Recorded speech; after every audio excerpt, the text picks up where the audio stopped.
Déjeme saludar ahora a nuestra querida Alina Duarte, nuestra corresponsal, quien ya está lista también para entrarle a los temas sin censura. Pues para muchos no nos resulta sorpresa, pero resulta que el presidente electo de Chile sí anda medio López Obradorizado, querida Alina. Cuéntanos. Buenas tardes, buenas noches. Hola, ¿qué tal? Muy buenas noches, Vicente, a ti y a todo el auditorio de Sin Censura. Así es, se ha definido ya lo que parece ser la primera línea en la política exterior del presidente electo Gabriel Boric, quien además son varios los mensajes que manda en ese sentido al resto del mundo. Primero, ha decidido negarse a asistir a un encuentro con el presidente de Colombia, de la mano, digámoslo así, del presidente Sebastián Piñera, y además ha insistido, y eso hay que tenerlo en varias lecturas, en varias claves. Dice que su futuro gobierno priorizará la Alianza del Pacífico. Esta alianza, que hay que recordar, está conformada por Chile, Colombia, México y Perú. Ha dicho que ya ha hablado con presidentes como el presidente Andrés Manuel López Obrador, y querrá fortalecer también la relación con México. Ahí hay, insisto, varias lecturas, porque se entiende que un país en donde nació el neoliberalismo, no vamos a ver directamente que se sume a todas las fuerzas progresistas en América Latina. Sin embargo, llama la atención que con quien diga que haga contacto dentro de esta Alianza del Pacífico es con el gobierno mexicano. Sin embargo, también hay que recordarlo, el gobierno mexicano no le ha dado tanta prioridad a la Alianza del Pacífico porque ha fortalecido otros lazos más amplios, como la CELAC, en donde tuvimos apenas una reunión aquí en la Ciudad de México. Ha hecho alianzas bilaterales, e incluso a principios de año el presidente electo Guillermo Lasso de Ecuador venía también en una lógica de establecer acuerdos bilaterales, tratados de libre comercio, fortalecer e incluso incluirse, vaya, a esta alianza del Pacífico. Sin embargo, Andrés Manuel dijo, pues vamos viendo, vamos a fortalecer mayores lazos regionales. Sin embargo, insisto, yo creo que hay dos señales ahí de Boric. Una es que no va a girar, digamos, de bote pronto hacia alianzas mucho más progresistas, hacia las cuales, recordemos, en el 2018 y 2019 cuestionaba a la izquierda latinoamericana, lo que él dijo un doble estándar, y arremetió en contra de Cuba, Venezuela y Nicaragua. No es tan progresista en política exterior, pero sí aclara que, bueno, en este fortalecer la Alianza del Pacífico, pues habrá de tender lazos específicamente con el gobierno mexicano. Este es como el primer mensaje que lanza, insisto, hacia lo que va a ser pues esta política exterior, que está cambiando de manera pues bastante clara. En los últimos años ha virado mucho más a la izquierda, hacia gobiernos más progresistas en América Latina, y Chile, que ha sido también, junto con Colombia, uno de los bastiones estadounidenses en América del Sur, pues será bastante importante ver cómo o hacia qué piensa que se puede fortalecer, hacia dónde se puede construir en esta alianza del Pacífico, que además nació justamente bajo la idea de un expresidente peruano, Alan García, que es uno de los íconos también del neoliberalismo en la región. Entonces, pues ya habló de Andrés Manuel López Obrador, habló también con el presidente Iván Duque, y han hablado, dice, con la Cancillería de Perú, no ha hablado con el presidente Pedro Castillo, que por cierto, voy hacia allá ahora, Vicente, en el tema de Perú. Pues siguen estas arremetidas en contra de la administración de quien fuera un profesor rural sindical como Pedro Castillo. Ahí tenemos esta foto en donde el día de hoy sostuvo una reunión con el equipo de fiscales, entre ellos pues el fiscal adjunto, conocido como Ramiro González Rodríguez, quien coordina el área de denuncias constitucionales de la Fiscalía. Esto porque se le acusa, y hay bastantes dudas en torno a la administración de Pedro Castillo, sobre que se ejercieron presiones por parte de Fuerzas Armadas para elevar los rangos de estos militares. Entonces, hay bastantes presiones. Hace unos días reportábamos aquí, Vicente, también se destituyó a su ministro de Educación, y hace ya un par de semanas, meses, también se destituyó a su canciller, se puso alguien que es cercano a la USAID, cercano al gobierno de Estados Unidos, también se destituyó a su ministro del Interior, y vamos a ver cuántas otras presiones se ponen en contra de la administración de Pedro Castillo, a quien hace unas semanas pues era noticia también aquí en México, dado que el gobierno del presidente Andrés Manuel López Obrador enviaba una comitiva de colaboración con la administración de Pedro Castillo. Se le cuestionó a Andrés Manuel en su momento si este era intervencionismo. Él decía que no, que respetaba la soberanía, la autodeterminación de los pueblos. Sin embargo, era claro que había una estrategia en contra pues del gobierno de Pedro Castillo. Entonces continúan estas investigaciones. Ya dijeron que el presidente Pedro Castillo ha dado toda la información a la fiscalía, y como parte de las declaraciones dijeron que quedaba claro que estos nombramientos no habían sido irregulares, que habían venido del Ministerio de Defensa.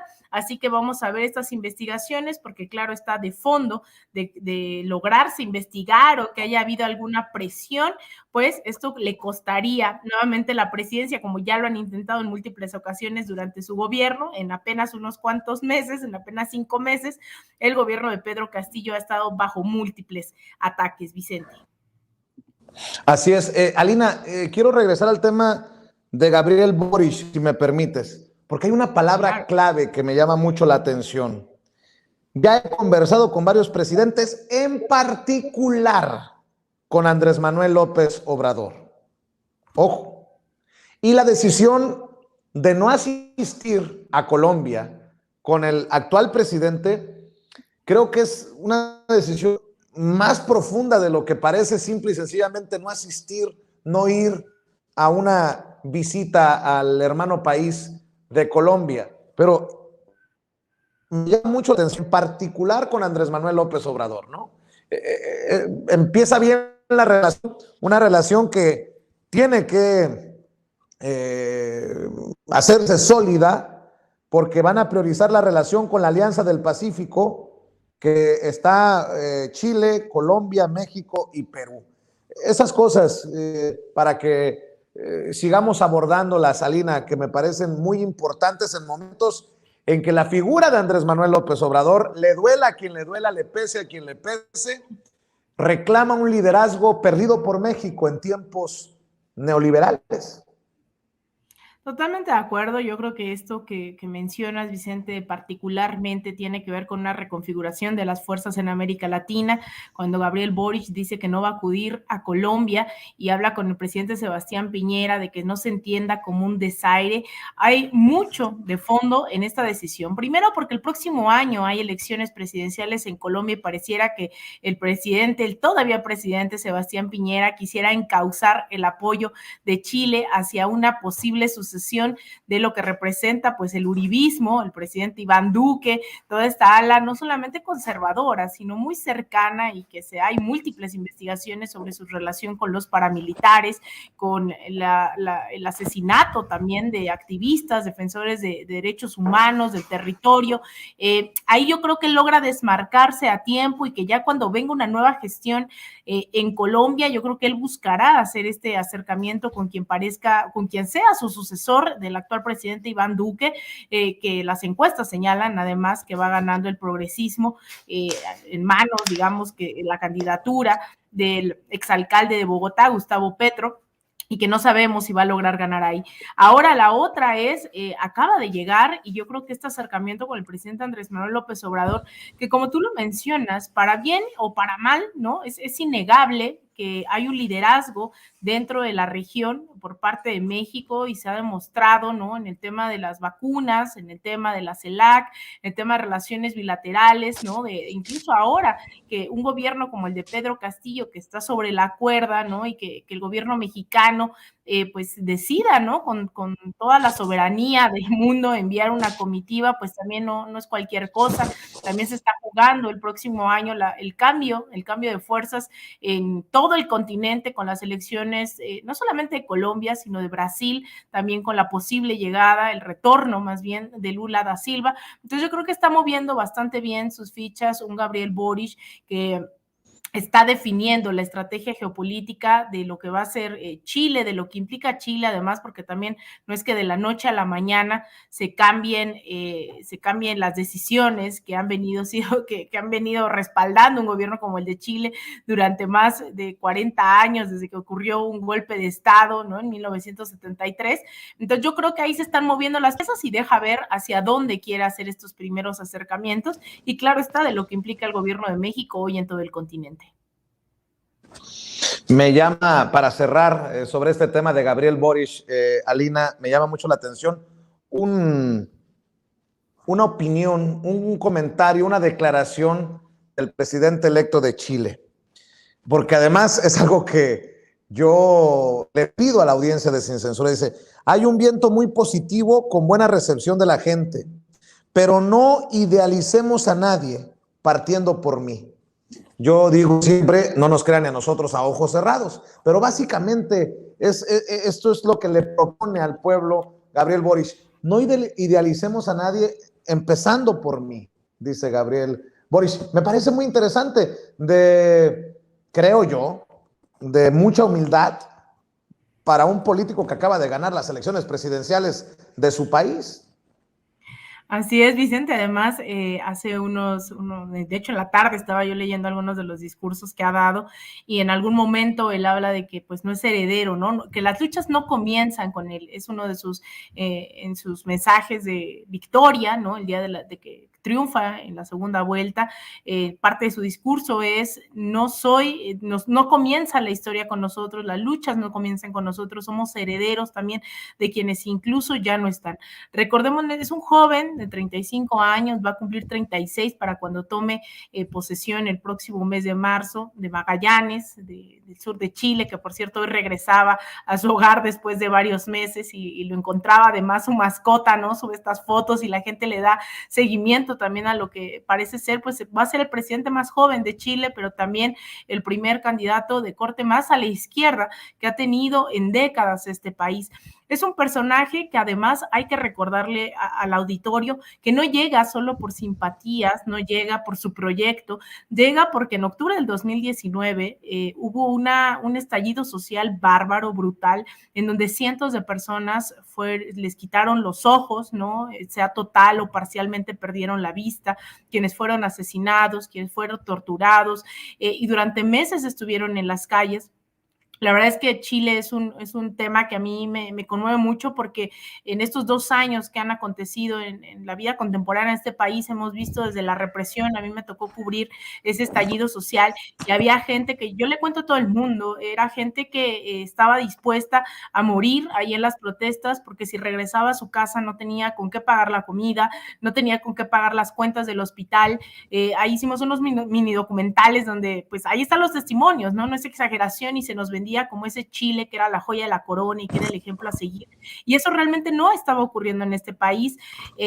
La precarización de la vida era una regla, personas con 2 o 3 sueldos, ¿no? Con 2 o 3 trabajos para mantener a su familia, y de ahí viene esta lucha que después deriva en la instauración de una asamblea constituyente, en donde además es impresionante, de verdad, la constitución de esta asamblea, que va a dar una constitución en los próximos meses a Chile, después de tantos años de la dictadura, del neoliberalismo. Por fin van a tener una constitución, y quienes las están redactando son activistas de derechos humanos, son defensores del territorio, son de los pueblos mapuches, son de los pueblos originarios que han sido segregados durante cientos de años en Chile y en el mundo en general. Son mujeres que abiertamente se han posicionado como feministas. Es decir, vienen de eso viene Gabriel Boric, y ese es el voto que le hizo ganar las elecciones. De hecho, es muy interesante cuando uno revisa los números de las elecciones. Votaron 1.200.000 más personas en la segunda vuelta que en la primera vuelta, porque estaba en juego el avance del fascismo, no de la derecha, no de un Marco Cortés, no, de la derecha rancia y más pinochetista y dictatorial chilena. Entonces, mucha gente lo apoya y cuando dice no hay que idealizar, es justamente ese cúmulo de esperanzas de gente que todavía tiene familiares desaparecidos de la dictadura, gente que estuvo en el estallido social, gente que, insisto, perdieron la vista, que fueron torturadas, que fueron violentadas. Hace una semana se registraba el suicidio de otro de los jóvenes que perdió la vista. Ha sido muy cruel lo que ha ocurrido en Chile durante décadas, pero especialmente en estos 2 años de resistencia. Ahí es cuando le dan la victoria a un Gabriel Boric. Entonces me parece interesante que diga que no se idealice, porque creo que se entiende que es una lucha constante y que haber ganado las elecciones pues tampoco implica que de la noche a la mañana las cosas cambian, ¿no? Que me reflejo un poco en México, que la gente creía que ganar las elecciones del 1 de julio era lo más importante, cuando muchas veces yo les decía, es que ahora sí empieza el camino, ¿no? De la transformación, el camino de aportar, el camino de construir, de ser congruentes, de avanzar con paso firme, y creo que en Chile lo tienen muy, muy claro, el hecho de que sea una transición y no que las cosas cambian de la noche a la mañana. Así que enhorabuena y felicidades nuevamente al pueblo chileno por lo que hicieron en las pasadas elecciones, pero vamos a ver, todavía los retos son muy grandes. Hay que pensar que también llegó un candidato de ultraderecha, una segunda vuelta, que no solo es un personaje, no, son muchísimos miles de personas en Chile las que están pensando desde esa concepción de represión, de acabar con los derechos a las mujeres, de las comunidades LGBT. Todavía hay una lucha bastante grande ahí en Chile. Así es, querida Alina Duarte, ¿por qué no cerramos invitando a la gente para que te lea en redes sociales, para que vea lo combativa que te pones en redes sociales, querida Alina Duarte, y obviamente que respalden tus trincheras y tus esfuerzos? Muchas gracias, Vicente. Pues yo estoy en Twitter, me encuentran como @AlinaDuarte_, en Instagram _AlinaDuarte, en Facebook.com /Alina Duarte Periodista. Ahí me encuentran en mi canal de YouTube. Seguimos reportando aquí en Sin Censura Nocturno y todos los lunes a las 11:30 de la mañana también en la mesa de análisis. Así que ahí estamos listas para reportar. Para lo que venga, te mando un abrazo, Vicente, a ti, a todo el equipo y al auditorio de Sin Censura. Claro que sí, querida Alina Duarte, nuestra corresponsal, como todas las noches aquí en este espacio libre, como el viento. Oiga,